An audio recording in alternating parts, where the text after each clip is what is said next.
स्वामी समर्थ. कशा आहात सर्व? मजेत आहात ना? मजेतच राहा, आनंदात राहा, आयुष्य आनंदात जगा. आपण महिला आहोत ना, हे आपण स्वतःसाठी कधीच वेळ काढत नाही आणि स्वतःच्या वेळेला कधी महत्त्व सुद्धा देत नाही. मी गावी येऊन 3 वर्ष झाली, इथे राहते गावी. तर मी कधीही आईकडेच झाले. आई गावी आली की गावी जाताना मी एसटीने जाते आईकडं. आईकडे एसटीने जाताना मी त्यातून नवीन काहीतरी शिकले आणि तो मी अनुभव घेतलाय. तो अनुभव सुद्धा मी तुमच्यासोबत शेअर करणार आहे. आणि मला असं का वाटलं त्यापासूनच मला थोडं-थोडं कुठेतरी जाणवत होतं आपण पण काहीतरी चुकतोय. पण आता अजून ही वेळ गेली नाही म्हणून मी पण सुधारणार आहे आणि तुम्ही सुद्धा सुधरा. ती गोष्ट काय तेही तुम्हाला मी सांगते. मी एसटीने जाताना तिथं एसटी स्टँडला खूप साऱ्या बायका बसलेल्या असतात. जिकडं-तिकडं जाणाऱ्या असतात, कामधंद्याला जाणाऱ्या असतात. त्या तिथं बसलेल्या त्या बायका मला विचारतात, "काय? कुठल्या गावचे? कुठं राहतेस? कुठं चाललेस आता?" अशा सहज गावच्या बायका विचारत असतात. त्यांच्या मनात ध्यानात काही नसतं असं वाईट साईड. ते त्यांचा स्वभावच तसा असतो गावच्या बायकांचा प्रेमळ. ते आपलं बोलून जातात सहजरित्या, "काय गं बाळा, कुठले, कसे, काय?" असंच. आणि त्या बायका विचारतात मला, की "तुझा नवरा कुठे असतो? काय काम करतो? मुलं किती तुला? मुलं काय करतात? किती शिक्षण आहे? शाळेत जातात?" की ह्या गोष्टी विचारत असतात. आणि ते स्वतःहून मी काही विचारलं नाही तरी त्या स्वतःहून स्वतःची ओळख करून देतात आणि त्या सांगतात, की "माझा नवरा इथं कामाला आहे. मला एवढी-एवढी मुलं आहेत. एक शाळेत आहे, एक डॉक्टर आहे, डॉक्टरच्या कोर्साला आहे." ते असे सांगत पण ती बाई स्वतःची अशी ओळख करून देतच नाही. ती तिची ओळख तिच्या नवऱ्या आणि मुलांच्या वरून करून देते, की माझा नवरा असा आहे माझी मुलं अशी आहेत. पण ती स्वतःची ओळख सांगतच नाही, की माझं नाव हे आहे आणि मी हे करते आणि मला हे आवडतं. ती स्वतःबद्दल कधीच बोलत नाही. ह्यातनं मी हे शिकली, की मी सुद्धा हळू अशीच होत चालले. मी सर्वांसाठी आपण करतो. पण आपलं असं अस्तित्व आपण निर्माण करायचंच राहून जातो किंवा इच्छा असून सुद्धा आपण करू, आज नव्हे उद्या करू करत आपण ते टाळून देतो. त्यावरनं मी ही गोष्ट शिकले आणि ती कुठेतरी मला ना सारखं मनात असं टोचत होतं, की अरे आपलं पण तसंच होत चाललंय, त्या बायकांसारखंच होत चाललंय. आपण पण माझा नवरा, माझी मुलं अशाच ह्यातच संसारात अडकत बसलोय. पण हे अडकणं पण आपल्याला त्याच्यात आनंदच मिळतो, ती चांगली गोष्ट आहे. पण त्याचबरोबर आपण स्वतःसाठी वेळ काढून स्वतःला बदलून ठेवायला पाहिजे आणि स्वतःसाठी काहीतरी करायला पाहिजे. स्वतःचं अस्तित्व निर्माण केलं पाहिजे आपण. हां, माहिती तुम्ही गृहिणी आहे, तुमचं नाही शिक्षण, मग आम्ही कसं अस्तित्व निर्माण करू? हा प्रश्न तुम्हाला येईल. तुम्ही एक शिकलेला आहे म्हणून तुम्हाला तसं वाटत असेल. पण आम्ही घरातच असतो. आम्ही काय करायला पाहिजे?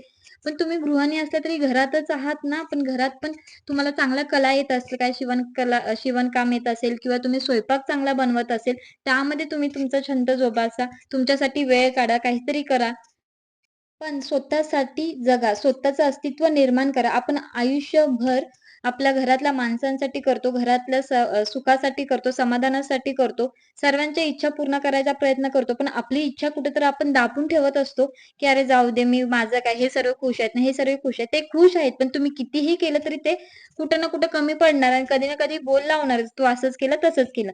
त्यापेक्षा तुम्ही स्वतःसाठीही करायला शिका. नाहीतर जेव्हा एखादी व्यक्ती आपल्याला बोल लावते, तेव्हा खूप आपण दुखावलं जातो. आपलं मनाचं खच्चीकरण होतं आणि आपण नंतर विचार करतो, मी एवढं करून सुद्धा हे असं काम पण आपल्या माणसासाठी करतो ना, ते खूप आहे. आपण खूप चांगलं काम करतो. आपण आपल्या माणसासाठी करतो. याची किंमत तर नाहीच आहे, मला माहिती आहे. पण आपण आपल्या माणसासाठी करता आपण आपलाही छंद जोपासला पाहिजे, आपल्याही आवडी जोपासल्या पाहिजे, एवढंच मला म्हणायचंय. तुम्ही गृहिणी असाल तरी स्वतःला वेळ द्या. आणि स्वतःसाठी काहीतरी करायचा प्रयत्न करा. आयुष्य एकदाच मिळतं. ते आयुष्य पण आपण आपल्या माणसांसाठी खर्च केला, तर मग आपण आयुष्यातून आपल्यासाठी काय केलं असं होतं ना. आपल्या माणसासाठी करणं मी नाही म्हणत नाही. करा आपल्या माणसासाठी खूप करा. मीही करते, तुम्ही सुद्धा करताय मला माहिती पण तुम्ही तुमच्यासाठी स्वतःसाठी असं काही करत नाही ना. स्वतःसाठीही काहीतरी करायला पाहिजे ना. कारण आयुष्य एकदा केलं की पुन्हा येत नाही आणि वेळ गेलेली पुन्हा येणार नाही. त्यामुळे जी वेळ आहे त्या वेळेत आनंदाने राहायलाच शिका. गृहिणी असाल तरी वेळेला महत्त्व द्या. स्वतःला बदला. ही वेळ पुन्हा येणार नाही. त्यामुळे काहीतरी करा. स्वतःचं अस्तित्व निर्माण करा. आपले छंद, आवड जोपासा. तुम्ही घरात आहे तर घरात तुम्हाला कोणत्या गोष्टी आवडतात करायला त्या करा. आपली अशी एक ओळख करा आणि आपलंही कुणालाही भेटल्यानंतर आपण विचारतो, तेव्हा माझं नाव हे आणि मी हे करते हे आवर्जून सांगा. आपलं हे अस्तित्व निर्माण करायला शिका. आपली ही ओळख निर्माण करा.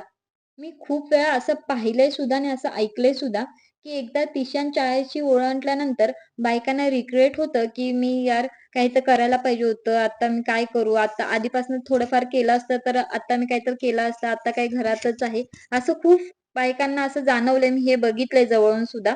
म्हणजे नंतर रिग्रेट होण्यापेक्षा अजूनही वेळ गेली नाही. तुम्ही आत्तापासूनच सुरुवात करा. नाहीतर अजून काही वर्ष गेल्यानंतर अरे मी हे करू शकलो असतो, ते करू शकलो असतो, असं फक्त विचारच करत बसतो. त्यामुळे आहे त्या वेळेचं सोनं करायला शिका बायकांनो, महिलांनो, घरातल्या गृहिणींनो. नुसतं आपण घरामध्ये ह्या गोष्टीत अडकून पडू नका, घरातल्याच गोष्टीत अडकून पडू नका. स्वतःसाठीही काहीतरी करा, स्वतःलाही जगायचा आनंद घ्या. स्वतःसाठीही स्टँड घ्यायला शिका. स्वतःचंही अस्तित्व निर्माण करा. ओळख निर्माण करायची म्हणजे नक्की काय? काही एकदम मोठं काहीतरी करायचं असं काही नाही. तुम्हाला ओळख निर्माण करायची, अस्तित्व निर्माण करायचे म्हणजे तुम्हाला काहीतरी छोट्या-छोट्या गोष्टीतनंही तुम्ही तुमची ओळख आणि अस्तित्व निर्माण करू शकता. तर ती कोणती गोष्ट एक्झाम्पल सांगते मी तुम्हाला. जर तुम्हाला स्वयंपाक करायला आवडत असेल, तुम्हाला स्वयंपाक छान जमत असेल, प्रत्येकालाच स्वयंपाक छान जमतो असं नाही. स्वयंपाक करणे हे सुद्धा एक छान कला आहे आणि ती प्रत्येकालाच येते असं नाही. ज्यांना स्वयंपाक छान येतो त्यांनी स्वयंपाकामध्ये आपलं मन रमावं, छान-छान स्वयंपाक करून घालावा किंवा एखाद्याला घर नीट करणं, नीट ठेवणं म्हणजे ठेवायला आवडत असेल त्यांनी तसं करावं किंवा घरामध्ये नवीन ऑर्गनाइज करायला जमत असेल त्यांना त्यांनी ते करावं, छान-छान करावं. त्यातनंही आपली ओळख निर्माण होईल. जर एखादी व्यक्ती बाहेरून आली, तर एखाद्याला तुम्ही छान नाश्ता करून दिला तर म्हणणार, "अरे हां, ह्यांच्या हाताला चव आहे, छान बनवतात." ही तुमची ओळख झाली. म्हणजे ही व्यक्ती छान स्वयंपाक करू शकते अशी तुमची ओळख झाली किंवा तुम्ही घर छान ठेवलं, एखादी व्यक्ती बाहेरून आली, तर म्हटलं, "अरे ह्यांनी घर किती छान ठेवलं, किती मस्त डेकोरेट केले." मग ती तुमची ओळख झाली. अरे ही व्यक्ती किती छान घर ठेवते व्यवस्थित. ते ही तुमची ओळख, हे अस्तित्व असं मला म्हणायचंय.